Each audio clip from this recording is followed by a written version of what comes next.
জায়গায় রেখে গেছে, সেখানে তো কোনো খাবার নাই, দাবার নাই, ব্যবস্থাপনা নাই। এরপরেও খলিল পয়গম্বর তিনি সন্তান এবং তার বংশধরের জন্য দোয়া করলেন। কিসের দোয়া? এটা আমাদের কিয়ামত পর্যন্ত প্রতিটা মা বাবার জন্য একটা শিক্ষা, যে সন্তানের জন্য সম্পদ করে দিবা, তার ফিউচার গোল্ডেন করে দিবা, ভবিষ্যৎ উজ্জ্বল করে দিবা, সেটা পরে, কিন্তু সর্বাগ্রে সন্তানটাকে নামাজি বানা। সন্তানকে আগে কি বানাতে হবে?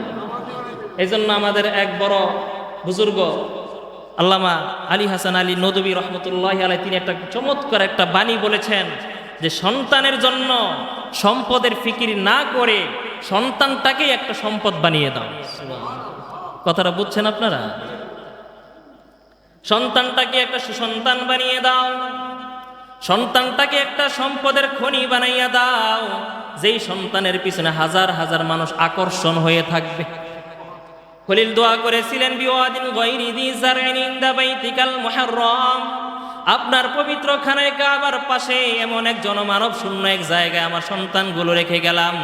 ও আল্লাহ, লিউকিমুস সালাহ ফাজআল আফইদাতাম মিনান নাস তাহবি ইলাইহিম, ও আল্লাহ, অদূর ভবিষ্যতে আপনি এই জায়গাটার জন্য পুরো দুনিয়াবাসীর অন্তরে আপনি একটা আকর্ষণ তৈরি করে দেন। আজকে দেখেন গোটা দুনিয়ার ভিতরে যেই এলাকার ভিতরে থাকুক না কেন, আফ্রিকান মানুষের অন্তরে খানায়ে কাবার প্রেম আছে না নাই? এশিয়ার মানুষের অন্তরে খানায়ে কাবার মহব্বত আছে না নাই? সুদূর মরক্কো থেকে, আমেরিকা থেকে, নিউজিল্যান্ড, অস্ট্রেলিয়া থেকেও পৃথিবীর এমন কোন প্রান্তের মানুষ নাই যেই মানুষের অন্তরে খানায়ে কাবার প্রেম নাই। আসেনি এরকম? পাবেন না। এটা খলিল ইব্রাহিমের দোয়ার বরকত। সুবহানাল্লাহ বলেন। তাহবি ইলাইহিম, আল্লাহ এদেরকে মানুষগুলো যেন ঝুঁকে ঝুঁকে এখানে আসে। এরপরে দোয়া করেছেন, ওয়ারযুকহুম মিনাস সামারাত, আল্লাহ আপনি এই এলাকার ভিতরে যত বসতি স্থাপন হবে, যত মানুষ বসবাস করবে, প্রতিটা মানুষ, এই এলাকার মানুষগুলোকে আপনি রিজিক দিবেন ফলমূল দ্বারা। সুবহানাল্লাহ। ফল ফলাদি দ্বারা এদের রিজিকের ব্যবস্থা করে দিবেন। দেখেন আজকে দেখেন আরবের বুকে খেজুর গাছ ছাড়া অন্যান্য গাছ তেমন উৎপন্ন হয় না, কিন্তু এমন কোনো ফল নাই যেটা আরব দেশে নাই, ঠিক কিনা? আরবের ভিতরে এমন কোনো ফল নাই যেটা আরবের মানুষ পায় না। এত এত বেশি ফল, পৃথিবীর যত রকমের লেটেস্ট উন্নত মানের যত ফল আবিষ্কার হয়, দুনিয়া অন্য দেশে যাওয়ার আগেই কিন্তু আরবের ভিতরে পাওয়া যায়। এটা খলিল ইব্রাহিমের দোয়ার বরকতে ফল মূল দ্বারা আল্লাহ রিজিকের ব্যবস্থা করে দেন। এইভাবে অনেকগুলো সেই দিন দোয়া করেছে। পয়গম্বর খলিল যখন আল্লাহর পরীক্ষা উত্তীর্ণ হয়ে গেল, কোরবানি শতভাগ সাকসেস যখন সে হয়ে গেল, আল্লাহ পাক তার সকল দোয়াগুলোকে কবুল করে নিলে। এবার খলিল ইব্রাহিম সিরিয়ার জমিনে থাকতেছে, লম্বা ঘটনা, লম্বা সময় চলে গেছে। আল্লাহ রব্বুল আলামিন আবার সেই কুরবানি, যে আমার খলিল আগে যেইভাবে আমাকে ভালোবাসতো, আমার খলিল আগে যেইভাবে আমার হুকুম পালনে সে অগ্রগামী থাকতো, এখনো আমার খলিল আমার হুকুমের কাছে নিজের সবটুকু চাওয়া পাওয়া বিসর্জন দিতে পারে কিনা আরেকটা টেস্ট, দ্বিতীয়বার আরেও একটা টেস্ট আল্লাহ পাক নিয়ে নিলে। وَإِذِ ابْتَلَى إِبْرَاهِيمَ رَبُّهُ بِكَلِمَاتٍ فَأَتَمَّهُنَّ, আল্লাহ রাব্বুল আলামিন সূরা বাকারার ভিতরে বলেন, আমি আল্লাহ পাক আমার পয়গম্বর খলিলকে যতবার যত রকমের পরীক্ষা দিতে বলেছি, প্রতিবার প্রত্যেকটা সাবজেক্টে তিনি ফার্স্ট ডিভিশনে পাস করেছে। ফাআতাম্মাহুন, আল্লাহ পাক বলেন যে আমার খলিল প্রতিটা পরীক্ষায় সে উত্তীর্ণ হয়েছে। সুবহানাল্লাহ। কে বলছে? কে? আল্লাহ পাক বলতেছেন তার বান্দার ব্যাপারে যে আমার খলিল প্রতিটা পরীক্ষায় সে পাস। এর চাইতে আর সৌভাগ্যের পাওনা আর কিছু আছে বান্দা হিসেবে? অনেক দিন চলে গেল, খলিল একবার স্বপ্নে দেখে, মুসলমান জানেন আপনারা, আল্লাহ পাক বলতেছেন, ইয়া ইব্রাহিম ইসবাহ মা তুহিব্বুন, ও খলিল তুমি যেটা মহব্বত করো ওই জিনিসটা আল্লাহর রাস্তায় কুরবানি করো। পয়গম্বর খলিল পরের দিন 100 উট আল্লাহর রাহে কুরবানি করে দিল। এইভাবে দ্বিতীয় দিন, এইভাবে তৃতীয় দিন একই স্বপ্ন দেখলো।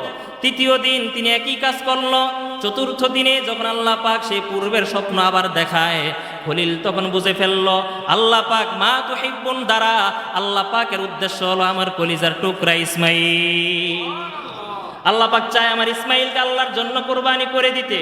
খলিল ইব্রাহিম সুদূর সিরিয়া থেকে আবার দ্বিতীয়বার সেই মক্কা নগরীতে আবার সফর করলো। কয় নাম্বার? 2। দ্বিতীয়বার আরো একবার মক্কা শরীফের দিকে রওনা করলো। ওদিক দিয়ে যেই খানায় কাবাকে আগের যেই অবস্থায় রেখে আসছিল ওই অবস্থার বাকি নাই। কারণ খলিল ইব্রাহিম আল্লাহর কাছে দোয়া করেছিল জনমানব শূন্য এলাকা যেন জনমানব দ্বারা পূর্ণ হয়ে যায়। খলিল ইব্রাহিম এবার আবার সন্তানের দিকে, বিবির দিকে দেখা করার জন্য আরো একবার যখন সফর করতে লাগলেন, ওই জায়গা গিয়ে দেখার আগের মতো নাই। এতদিনে ওই জায়গার ভিতরে এখন ঘর বাড়ি হয়েছে, মানুষ জন্মাইছে, এখানে দোকানপাট দেখা যায়, রাস্তাঘাট হয়েছে, ওই এলাকার ভিতরে এখন মানুষজন আছে, ওই এলাকায় মার্কেট আছে, ওই এলাকায় বাজার আছে, ওই এলাকার ভিতরে একটা সোসাইটি আছে, ওই এলাকা এখন আর আগের মতো নাই। খলিল ইব্রাহিম চতুর্দিকে গিয়া তার সন্তান ইসমাইল এবং হাজরার ঘরটাকে খুঁজে কোথাও পায় না। এলাকার মানুষগুলোকে জিজ্ঞাসা করলো, ভাই ইসমাইল এবং হাজরার ঘরটা কোন দিকে? এলাকার মানুষগুলো সবাই দেখায় দিল, ওই যে কোনার ভিতরে একটা কুড়ে ঘরের মতো ভাঙ্গা চূড়া একটা ঘর দেখা যায়, ওই ঘরের ভিতরেই এই এলাকার ভিতরে সর্বপ্রথম বসবাসকারী হাজরা এবং ইসমাইলের ঘর। এবার খলিল ইব্রাহিম ওই বাড়ির সামনে গিয়া বাহির থেকে উঠানে দাঁড়াইয়া ডাক দিল, বাবা ইসমাইল, ও বাবা ইসমাইল, আসুনি ঘরে, ঘর থেকে বের হও। ইসমাইল তখন তার মা হাজরার সঙ্গে ঘরের ভিতরে কথা বলছিলেন। বাহির থেকে যখনই ইসমাইল নামে ডাক দিল, ইসমাইল দৌড়ে বাহিরে আসলো। বাহিরে আইসা দেখতেছে ঘরের পাশে আঙ্গিনার ভিতরে এমন এক সুন্দর সুশ্রী চেহারার একজন লোক, যার চেহারাটা চাঁদের পূর্ণিমা চাঁদের মতো চমকাচ্ছে। সুবহানাল্লাহ। এমন সুন্দর বর্ণনার একজন লোক দাঁড়িয়ে আছে। এত সুন্দর লোক ইসমাইল মক্কা নগরীতে আর দেখে নাই। ইসমাইল লক্ষ্য করে দেখলো এই ব্যক্তির গায়ের ভিতরে এমন একটা জামা, সেম একই রকম হুবহু একটা জামা অনেক দিন ধরে আমাদের ঘরের ভিতরে আমার মা তার রুমের ভিতরে ঝুলাইয়া রাখছে। ইসমাইল চিন্তা করলো, কিরে হুবহু ঘরে মায়ের রুমে যেই জামাটাকে দেখছে, হুবহু সেই জামাটা গায়ে দিয়া এই লোক দাঁড়িয়ে আছে, এত সুন্দর চেহারা। আমার মাকে তো দেখতাম এমন একটা জামা ঘরের ভিতরে ঝুলাইয়া রাইখা, আমার মা হাজেরা ওই জামাটাকে ধরে বুকের ভিতরে জড়াইয়া রাখতো।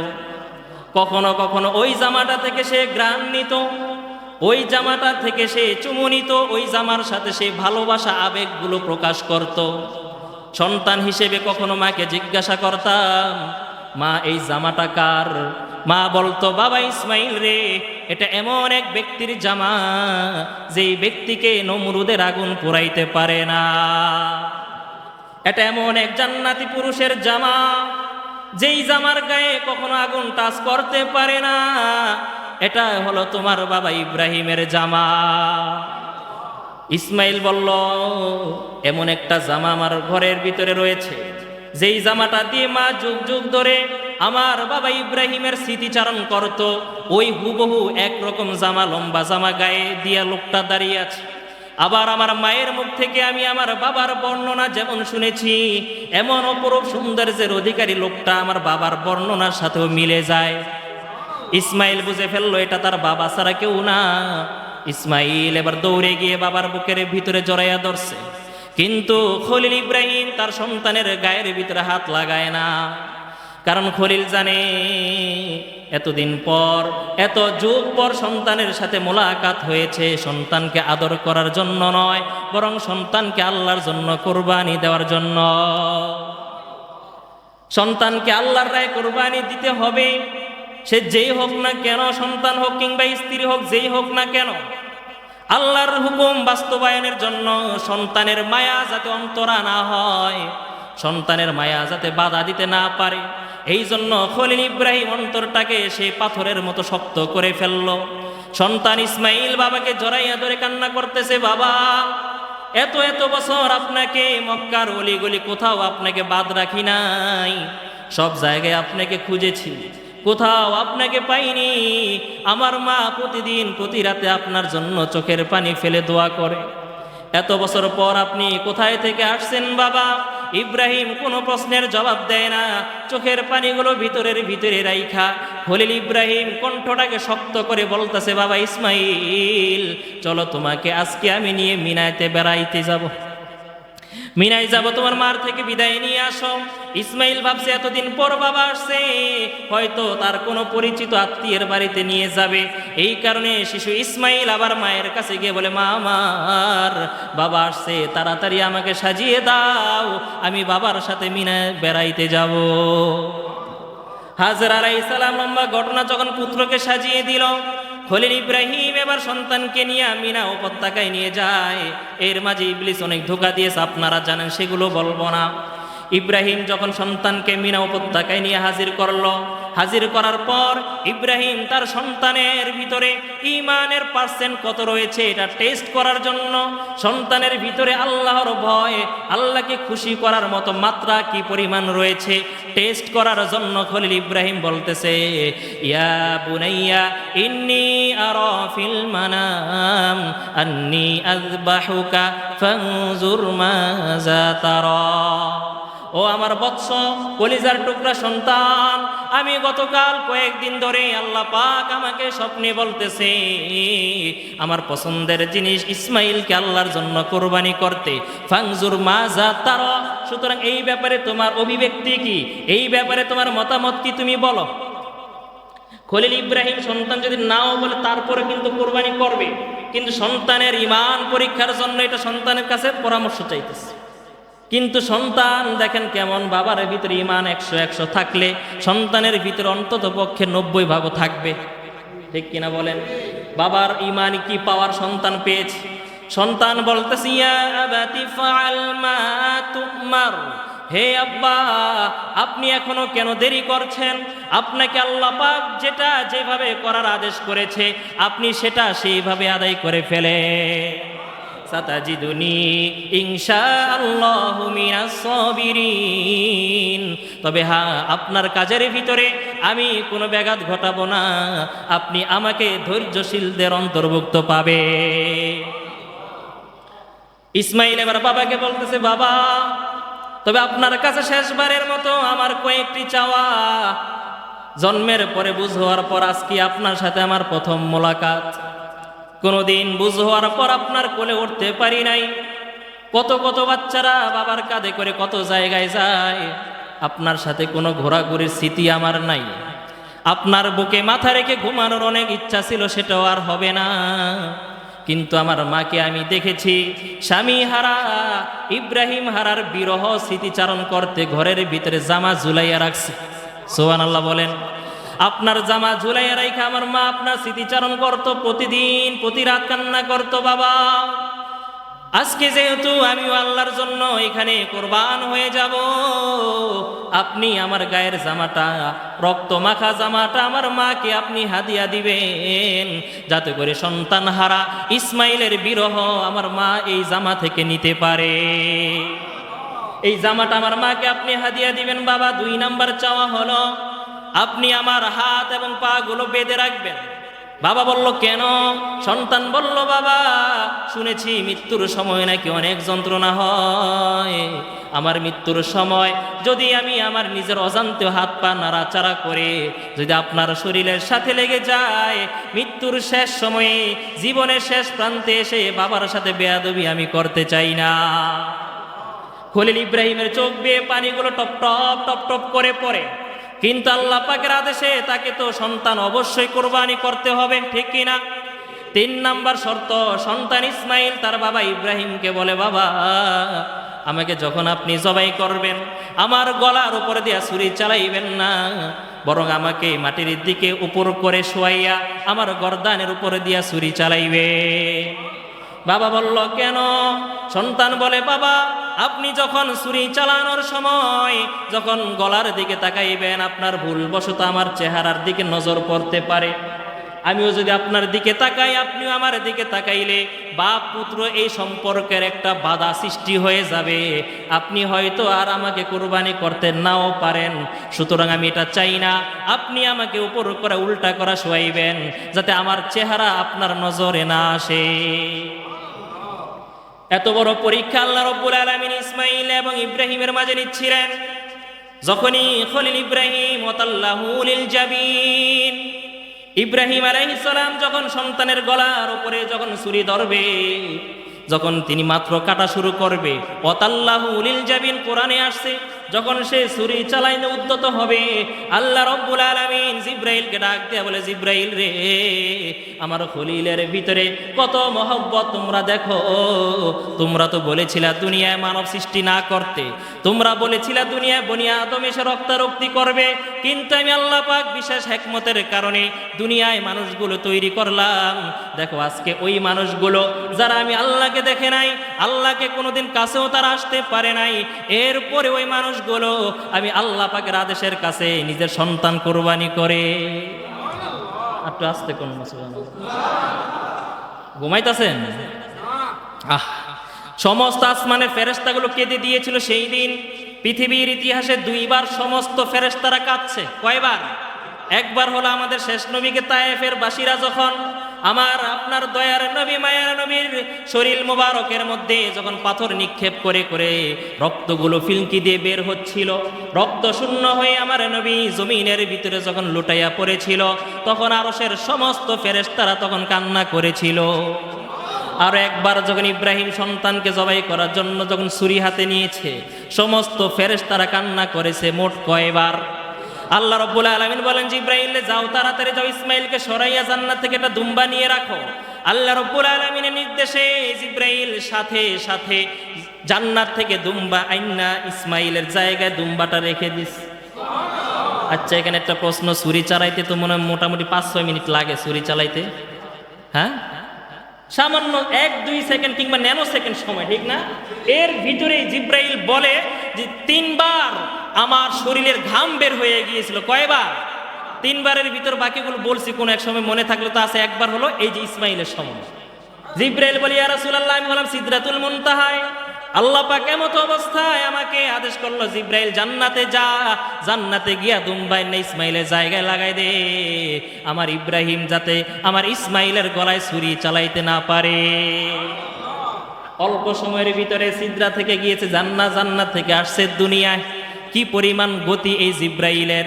এই জিব্রাইল এত এত গতি দিয়া তিনি 70,000 বছর দৌড়াইছে, জান্নাতুল ফেরদাউসের একটা মাঠের একটা কোণা শেষ করতে পারে নাই।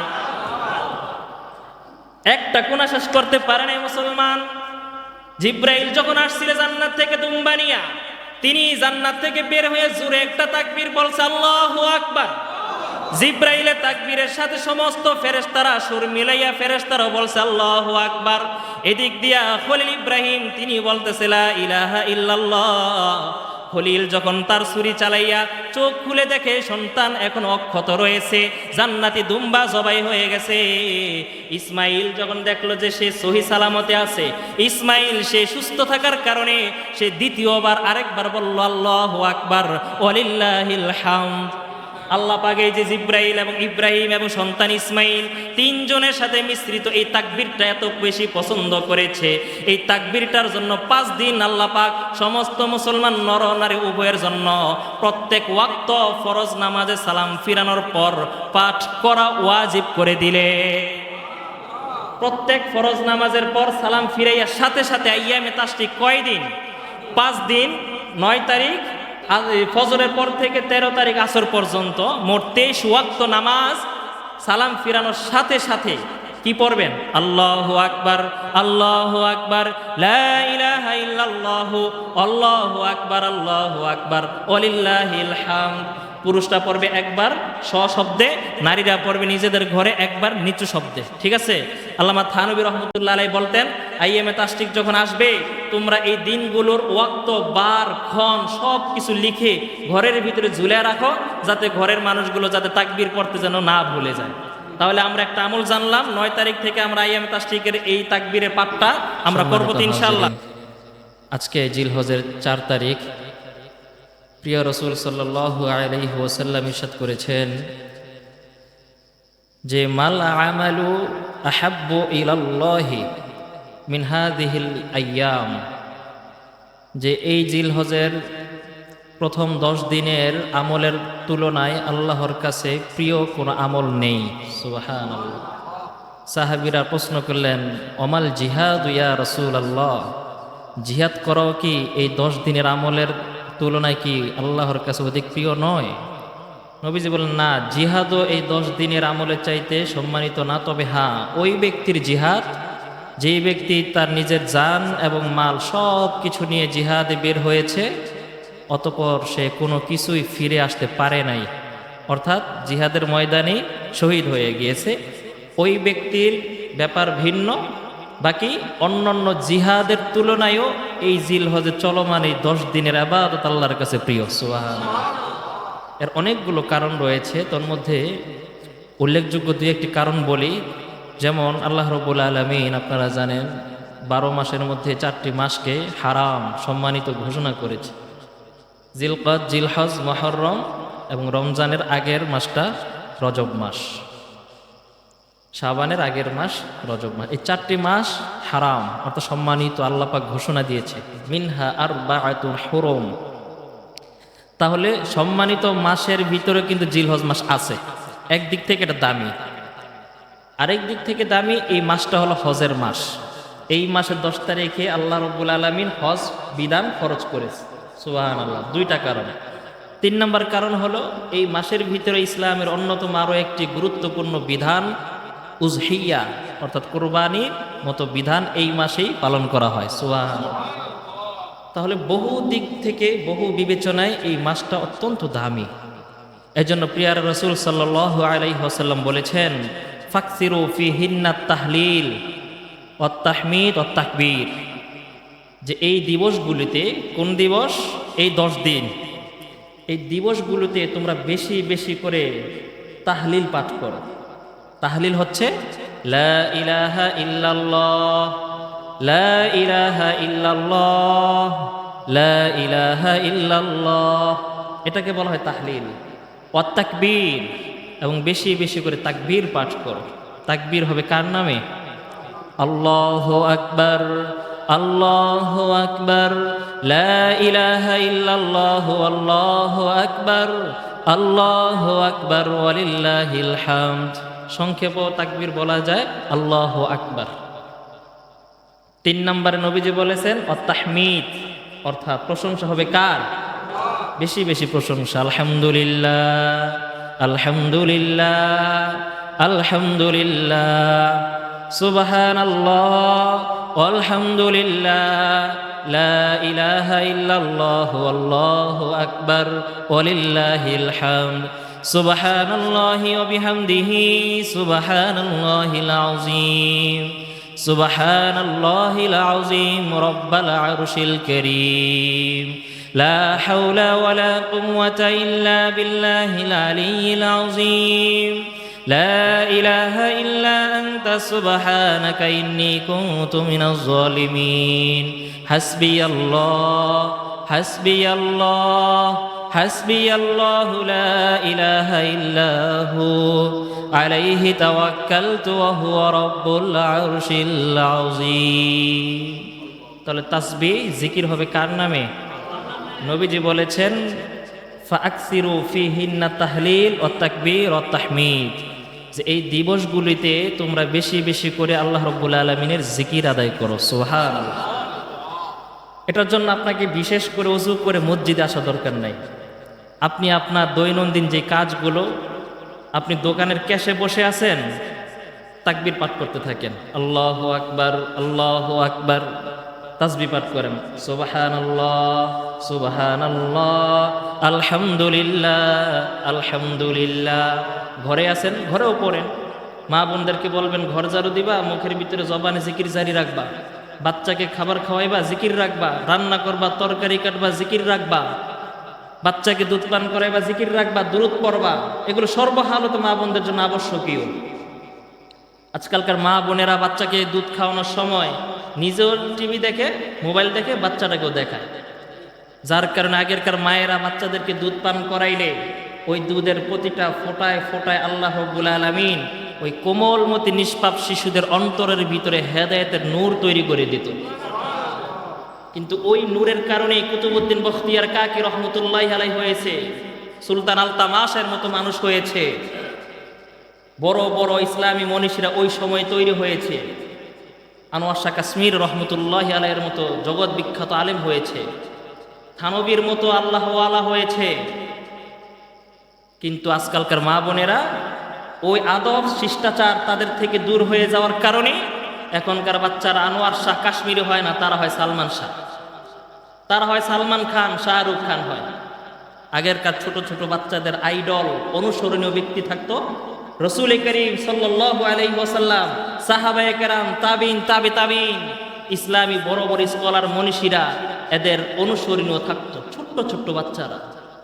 আর এখনকার ছোট্ট ছোট্ট বাচ্চাদেরকে যদি বলি বাবা তুমি কেমন হইবা, আমি মেসির মতো বড় খেলোয়াড় হব, নেইমারের মতো খেলোয়াড় হব, অমুক গায়ক, অমুক গায়িকা, অমুক নায়ক, অমুক নায়িক, অমুক নর্তকীর মতো তারা হতে চায়।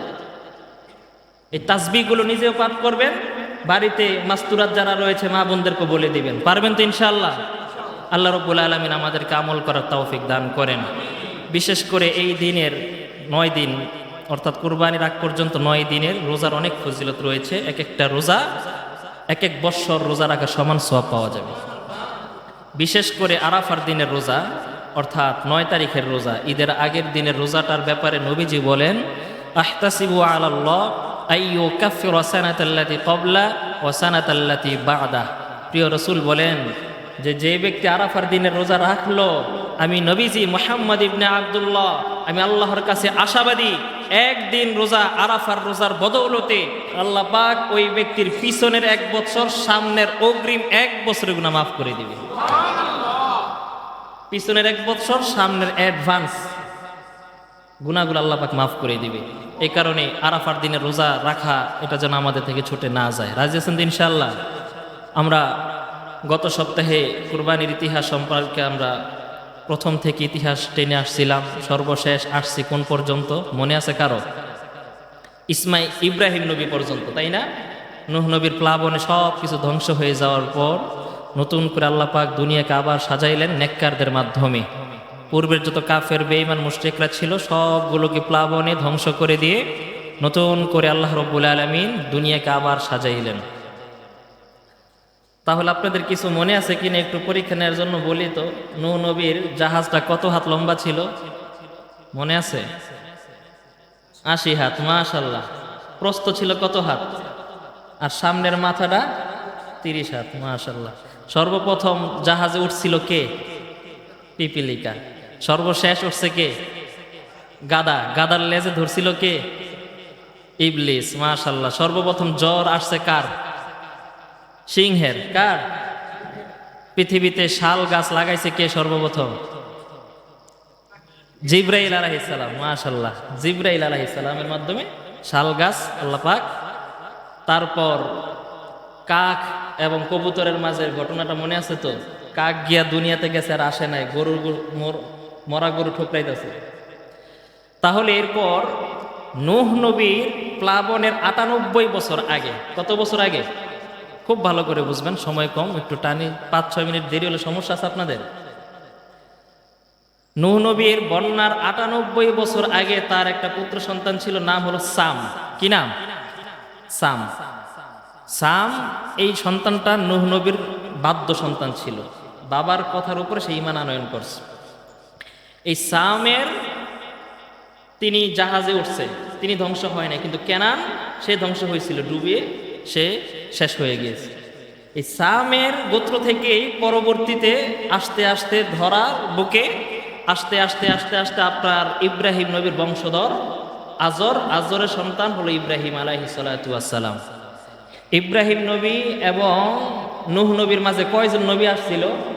2 জন নবী। ওই সময় কি দুনিয়াতে খানায় কাবা ছিল নাকি চতুর্থ আসমানে ছিল? চতুর্থ আসমানে। 2 জন নবী হজ করেছে, খানায় কাবা জমিনে নাকি আসমানে? ওই নবী 2 জন কে? হুদ এবং সালেহ আলাইহিস সালাম। হুদ এবং সালেহ আলাইহিস সালাম, তারা 2 জন নবী হজ করেছে, কিন্তু খানায় কাবা ছিল না। এরপর হযরত ইব্রাহিম আলাইহিস সালাতু ওয়াস সালাম, ইতিহাস আপনারা জানেন, সংক্ষেপে বলার চেষ্টা করব। তিনি যখন মানুষগুলোকে দ্বীনের দাওয়াত দিচ্ছিলেন, কেউ তার দাওয়াত গ্রহণ করছিলেন না, কেবলমাত্র দুজন ব্যক্তি তার দাওয়াত গ্রহণ করেছে। তোর মধ্যে একজন হলো তার বিবি হযরত সারা আলাইহিস সালাম এবং তারই একজন ভাতিজা হযরত লূত আলাইহিস সালাম। লূত নবীর নাম শুনছেন না আপনারা? লূত নবী হলো ইব্রাহিম নবীর আপন ভাতিজা, লূত ইবনে হারান। লূত নবীর বাবার নাম হলো হারান। মুসা নবীর ভাইয়ের নাম ছিল হারুন। আর লূত নবীর বাবা এবং ইব্রাহিম নবীর ভাই নাম কি? হারান। তাহলে ইব্রাহিম নবীর ভাইয়ের নাম হলো হারান, মুসা নবীর ভাইয়ের নাম হলো কি? হারুন। মনে রাখবেন। তো হারান ওনার ছেলে লূত এবং ইব্রাহিম নবীর স্ত্রী সারা দুজন ঈমান আনছে। এরপর আল্লাহ পাকের নির্দেশে তারা নিজেদের মাতৃভূমি জন্মভূমি ত্যাগ করে তারা শামের দিকে রওনা করছে। আল্লাহ পাকের নির্দেশে সফর করছিলেন নবী ইব্রাহিম এবং তার স্ত্রী এবং ভাতিজা লূত। তিনজন যেতে যেতে পথিমধ্যে মিশর এলাকায় তারা যখন ছিল, তৎকালীন সময় মিশরের বাদশাহ যে ছিল সে অত্যন্ত চরিত্রহীন একজন লোক ছিল, লম্পট ধরনের। তিনি যেই কোনো সুন্দরী দম্পতি পাইলেই জোরপূর্বক ধরে নিয়ে সে কি করে রুমের ভিতরে নিয়ে সে তার খায়সাত পূরণ করে। তো ইব্রাহিম নবী ওই এলাকা দিয়ে যাওয়ার সময় তিনি আবার এই ব্যাপারটা জানতেন। বিবি সারাকে বলে রাখলেন যে বিবি, যদি আমাদেরকে কেউ জিজ্ঞাসা করে তাহলে আমাদের স্বামী স্ত্রী পরিচয় দেওয়া দরকার নাই, বলবা যে আমি আর তুমি ভাই বোন। সারা জিজ্ঞাসা করলো, স্বামী আমার, আপনি আমার স্বামী, আমি আপনার স্ত্রী, ভাই বোন কেন বলবো? ইব্রাহিম নবী কয়, বেশি পেঁচাইও না, আদম তোমারও বাবা আমারও বাবা, সেই হিসেবে আমরা দুজন ভাই বোন। কেন? কারণ ইব্রাহিম নবীর খুব বেশি ভয় ছিল সারার জন্য। কারণ পৃথিবীর ইতিহাসে দুইজন রমণী সবচেয়ে বেশি সুন্দরী। কয়জন? দুজনের ব্যাপারে ইতিহাসের ভিতরে উল্লেখযোগ্যভাবে সার্টিফিকেট প্রাপ্ত দুইজন সুন্দরী রমণী। এক হলেন আদি মাতা আম্মাজান হাওয়া আলাইহিস সালাতু ওয়াস সালাম এবং দ্বিতীয় হলো আম্মাজান সারা আলাইহিস সালাম। এই দুইজন স্ত্রী, দুইজন বিবি পৃথিবীর বুকে সবচাইতে সুশ্রী এবং সুন্দরী রমণী। বলেন সুবহানাল্লাহ। তো ইব্রাহিম নবী টেনশনে। তো যাই হোক, যা চিন্তা তাই হলো। লোকেরা যখন জিজ্ঞাসা করলো, বলল যে মানাংতি, সারাকে জিজ্ঞাসা করলো তুমি কে? বললেন যে আনা সারা। মান হুয়া, এটাকে? কয় হুয়া আখি ওয়া না উখতুহু, আমি, সে আমার ভাই, আমি তার বোন। তো লোকেরা জিজ্ঞাসা করলো ভাই বোন, এই জন্য বলছে ওই বাদশাহ আবার ভাই বোন হলে ছেড়ে দিত, এটা তার আদত ছিল।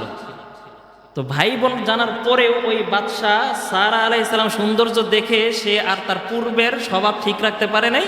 ভাই বোনকে ছেড়ে দেওয়ার যেই তার একটা নিয়ম ছিল, ওই নিয়ম লঙ্ঘন করে সারাকে নিয়ে গেল তার খাস কামরায়।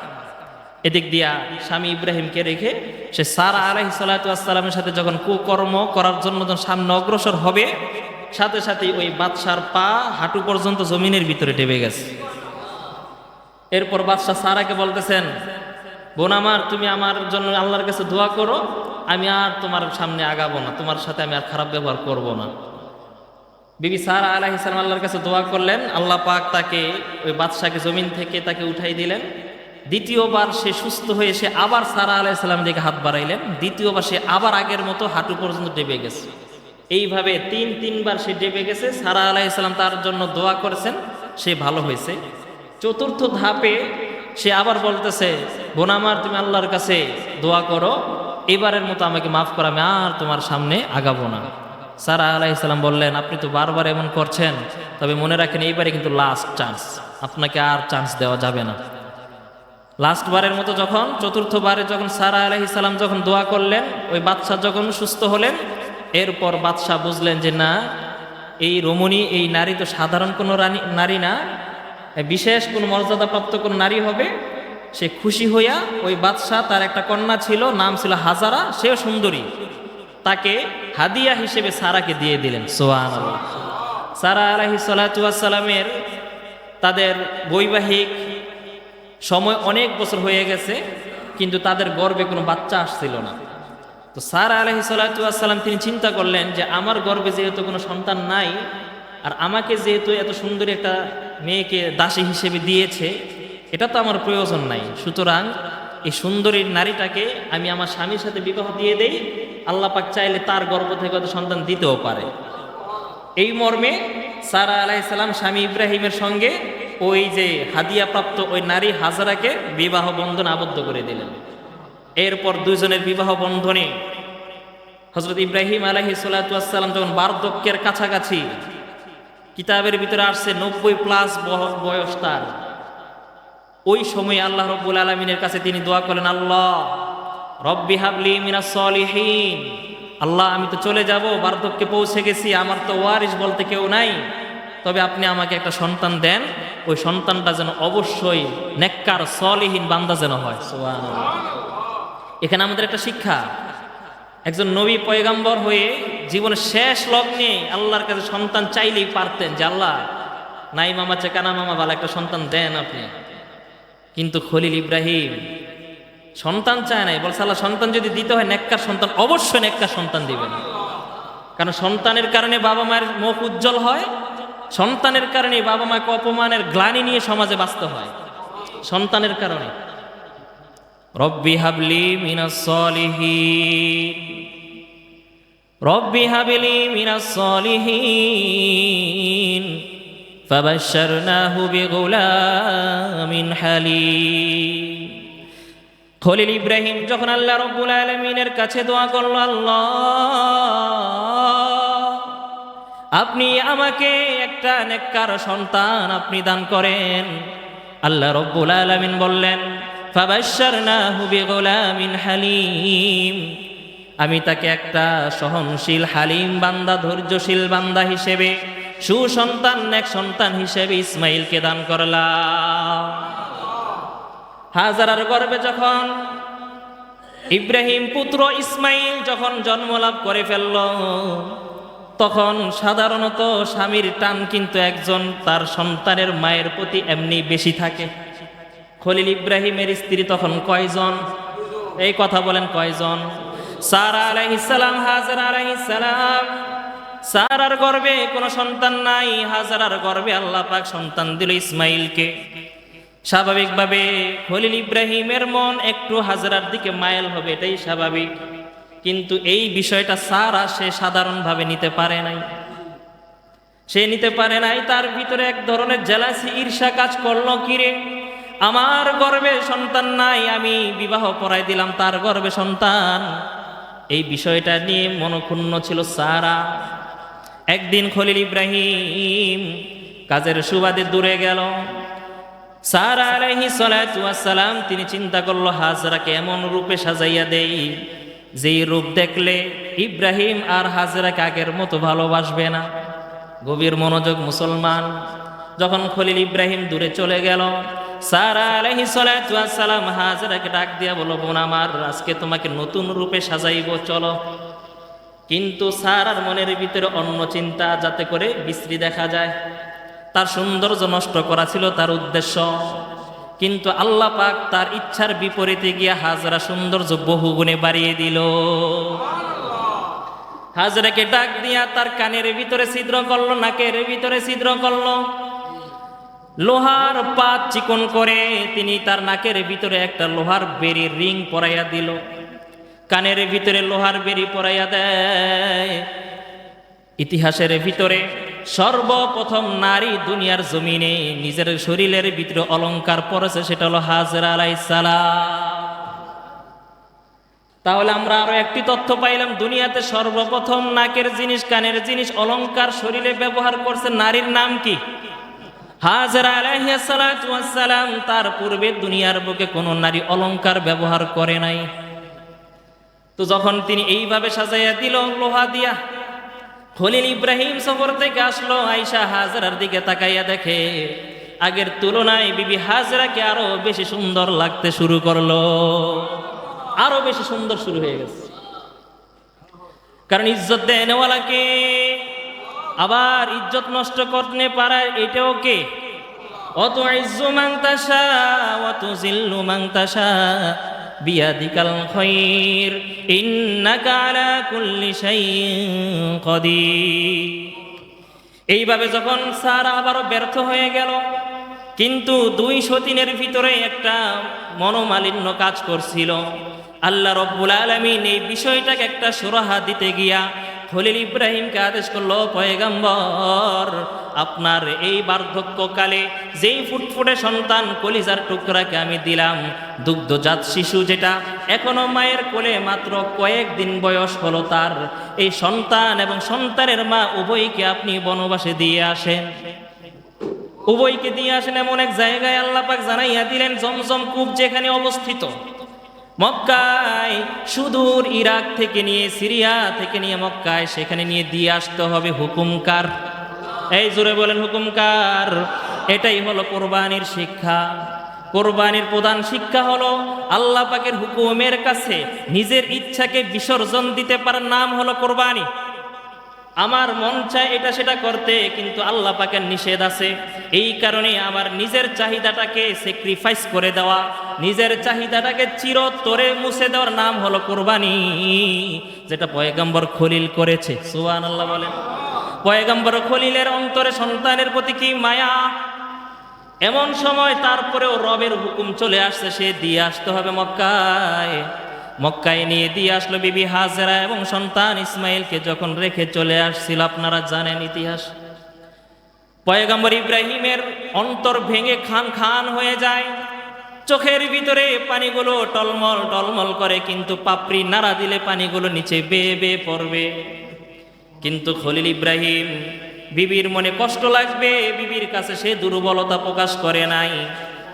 খলিল ইব্রাহিম বিবিকে এবং সন্তানকে মরুভূমির এক প্রান্তরে রেখে আসলো, এমন এক জায়গায়, মক্কা তখন ছিল, নাম ছিল বাক্কা।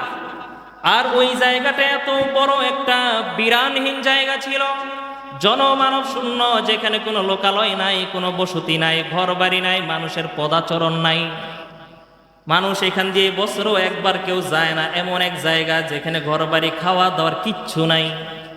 এমন জায়গায় বিবিকে রেখে যখন খলিল ইব্রাহিম পিছনের দিকে চলে আসছিল, পিছন থেকে বিবি হাজেরা আলাইহিস সালাম বলতেছেন, স্বামী আমার, এত দূরে আপনি আমাদেরকে রেখে যাচ্ছেন, আপনজন কেউ নাই, কোনো মানুষ নাই, খাওয়ারও তেমন কোনো ব্যবস্থা নাই, পরনের পোশাক নাই, কোনো মানুষ নাই, রাত্রিবেলা থাকার মতো একটা বিছানা নাই, বালিশ নাই, একটা তাবু নাই, একটা ঘর নাই, এইখানে আমাদেরকে আপনি কেন রেখে যাচ্ছেন? খলিল ইব্রাহিম পিছনের দিকে তাকিয়ে আছে, বিবির দিকে তাকায় না, কারণ তার অশ্রুমাখা চেহারা বিবি দেখলে সহ্য করতে পারবে না। পুরুষ হয়ে, স্বামী হয়ে খলিল ইব্রাহিম হাজারো যন্ত্রণা কষ্ট বুকের ভিতরে ধামা চাপা দেয়, বিবির দিকে ফিরে তাকায় না, মায়া লাগবে এই কারণে। যখন ইব্রাহিম কোনো প্রশ্নের জবাব দেয় না, বিবি হাজেরা বলল, স্বামী আমার, আপনি যেই কাজটা করতেছেন এটা কি আপনার পক্ষ থেকে নাকি দয়াময় আল্লাহর পক্ষ থেকে? এই কথা শোনার পর খলিল পিছনের দিকে তাকাইছে, সামনে আর তাকায় না, বিবির দিকে তাকায় না, পিছনের দিকে মুখ করে তিনি হাতের ইশারা দিয়ে উপরের দিকে ইশারা করে বুঝাইয়া দিলেন। বিবি হাজেরা বুঝে গেল, এই যে এই কাজটা করতেছে তার স্বামী নিজের পক্ষ থেকে করে না, এই কাজটা করতেছে কার পক্ষ থেকে? বিবি হাজেরা আলাইহিস সালাতু ওয়াস সালাম বুঝে গেল, লম্বা ইতিহাস মুসলমান, সাথে থাকা শুকনা খাবারগুলো শেষ হয়ে গেল। হাজেরা আলাইহিস সালাতু ওয়াস সালাম তিনি এবং তার কলিজার টুকরা সন্তান শিশু ইসমাইল সহ বনবাস ওই মরুভূমিতে থাকতে লাগলেন। একদিন খাবার শেষ, বিবির হযরত হাজেরার স্তনে দুধও শুকায় গেছে, কোনো খাবার নাই। শিশু ইসমাইল কান্না করতেছে ক্ষুধার কারণে, চতুর্দিকে তাকাইয়া দেখে কোথাও কোনো পানি নাই, ধুধু মরুভূমি, চতুর্দিকে শুধু রোদের তাপ আর তাপ, কোথাও কোনো পানি নাই। এরপরও কলিজার টুকরা যেহেতু ক্ষুধার যন্ত্রণায় কাতরায়, মা তো স্বাভাবিকভাবে বসে থাকতে পারে না। বিবি হাজেরা জানে দূরে কোথাও পানি নাই, এরপরেও সন্তানের কষ্ট সহ্য করতে না পেরে ইসমাইলের মা হাজেরা তিনি দৌড় দিয়েছেন সাফা পর্বতের উপরে। সুবহানাল্লাহ বলেন। সাফা পর্বতের উপরে গিয়ে তিনি চতুর্দিকে লক্ষ্য করলো আশেপাশে কোথাও কোনো জলাশয় আছে কিনা, কোনো গর্ত আছে কিনা, কোনো খাল বিল আছে কিনা। দেখলো সাফা পর্বতের উপরে উঠা কোথাও কোনো পানি নাই। এরপর আবার দৌড়ে মহিলা মানুষ তিনি আবার মারোয়া পর্বতে উঠছে। একজন মহিলা মানুষ একা, সে দৌড়িয়ে একবার ওঠে সাফা পর্বতে, আরেকবার ওঠে মারোয়া পর্বতে। এইভাবে এক পাহাড় আবার আরেক পাহাড়, সন্তানের পানির ব্যবস্থার জন্য একজন মা কি পরিমাণ চেষ্টা প্রচেষ্টা চালিয়েছে। আল্লাহর কাছে হাজেরার এই দুই পর্বতের মাঝে দৌড়াদৌড়িটা এত বেশি পছন্দ হয়েছে, যেই কারণে এই দৌড়াদৌড়ি সাফা পর্বতের মাঝে সাই করাটা আল্লাহ পাক কিয়ামত পর্যন্ত প্রত্যেকটা হাজী সাহেবের উপরে নিয়ম করে ফরজ করে দিলে। হাজী সাহেবরা তোমরা হজ করবা হাজেরার অনুসরণ করে, সাফা পর্বতে সাই যদি না করো তোমাদের হজ কবুল হবে না। আল্লাহ পাক কিয়ামত পর্যন্ত হাজেরা আলাইহিস সালাতু ওয়াস সালামের এই কাজটাকে আল্লাহ পাক জারি করে দিলেন। এরপরে যখন আল্লাহ রাব্বুল আলামিন, লম্বা ঘটনা মুসলমান সেদিকে যাব না, হাজেরা আলাইহিস সালাতু ওয়াস সালাম আবার একবার সন্তানের দিকে আসে, আরেকবার পর্বতের দিকে যায়। এইভাবে চলতে চলতে হঠাৎ করে আল্লাহ রাব্বুল আলামিন জিব্রাইল মারফত শিশু ইসমাইল মাটির ভিতরে শুয়ে যে লাফালাফি করতেছিল, পাগুলো যেইভাবে নাড়াচাড়া করতেছিল, তার পায়ের নিচ দিয়া আল্লাহ রাব্বুল আলামিন এমন একটা কুদরতি এক কূপের ব্যবস্থা করে দিল, যেই কূপের পানি আজও পর্যন্ত দুনিয়ার মানুষ খেয়ে শেষ করতে পারে না। কূপের নাম কি বলেন তো? জমজম কূপ। জমজম পানি খাওয়ার সৌভাগ্য হয়েছে তো আমাদের, হয়েছে তো আলহামদুলিল্লাহ। যারা হজে যাবেন ম্যাক্সিমাম এই পানিটা আনার চেষ্টা করবেন, পারবেন তো ইনশাল্লাহ। এরপরে লম্বা ঘটনা, লম্বা সময় চলে গেল। ইব্রাহিম তিনি বিবি সারাকে নিয়ে থাকে সিরিয়ার দেশে, আর ওইদিকে তার কলিজার টুকরা সন্তান এবং সন্তানের মা হাজেরা তারা থাকে কোথায়? মক্কায় খানায় কাবার পাশ। খলিল ইব্রাহিম যখন সন্তানকে রেখে আসছিলেন, অনেক দূর চলার পরে যখন দেখলো পিছনের দিকে আর তাকানো যায় না, পিছনের দিকে আর কাউকে দেখা যায় না, কিন্তু খলিল অন্তরের ভিতরে ভীষণ ব্যথা। তিনি এই কষ্টগুলো কাউকে বলতে পারছে না, ধামাচাপা দিতেও পারছে না। এমতো সময় দূরে গিয়া হাঁটু গেড়ে জমিনের উপরে বসে বসে আল্লাহর কাছে ওই সময়ে ভারাক্রান্ত হৃদয় নিয়ে এমন এক দোয়া করেছিল। ওই দিন খলিল যতগুলো দোয়া করেছে, দয়াময় আল্লাহ প্রত্যেকটা দোয়া কবুল করেছে, প্রতিটা দোয়া কবুল করেছে। দেখেন কিভাবে খলিল দোয়া করেছিল, রব্বানা ইন্নী আসকানতু মিন যুররিয়াতি বিওয়াদিন গায়রি যি জারইন ইনদা বাইতিকাল মুহাররম। আল্লাহু আকবার। খলিল দোয়া করলো, আল্লাহ ইন্নী আসকানতু মিন যুররিয়াতি, আমি আমার কলিজার টুকরা সন্তানটাকে এমন এক জায়গায়, বিওয়াদিন এমন এক উপত্যকায় রেখে গেলাম যেইখানে কোনো ঘর বাড়ি নাই, যেইখানে কোনো মানুষজন নাই, যেইখানে ফসল ফলানোর কোনো ব্যবস্থা নাই, অনুর্বর একটা জমির ভিতরে রেখে গেলাম।